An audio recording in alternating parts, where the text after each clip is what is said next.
حضرت علی رضی اللہ عنہ فرماتے ہیں ہم ایک مرتبہ رسول کریم صلی اللہ علیہ وسلم کے ساتھ ایک جگہ پر بیٹھے ہوئے تھے، اچانک ایک عورت خچر پر آ رہی تھی، ہم نے اس کو دیکھا، اس کے اوپر بہت سارا سامان بھی لدا ہوا تھا خچر کے اوپر۔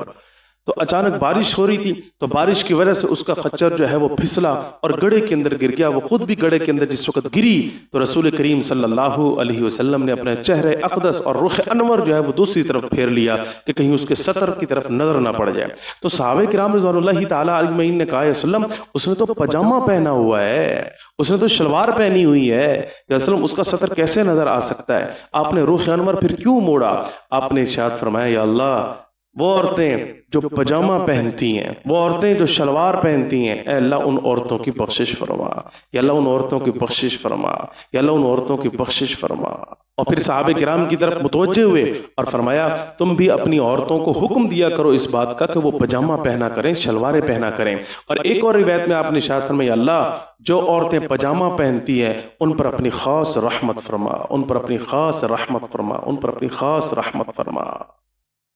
لیکن دیگر احادیث کے اندر آپ دیکھیں گے نا، اس پجامے کی جو لینتھ ہے وہ بھی معلوم ہوتی ہے کہ مردوں کے لیے تو حکم ہے ان کے ٹخنے جو ہیں وہ نظر آنے چاہیے، عورتوں کے لیے حکم یہ ہے کہ ان کے ٹخنے چھپے ہوئے ہونے چاہیے، اس لیے ان کی شلوار کی جو لینتھ ہے، پجامے کی جو لینتھ ہے وہ اس قدر ہو کہ ان کے جو ٹخنے ہیں پاؤں کے وہ بھی چھپے ہوئے ہونے چاہیے۔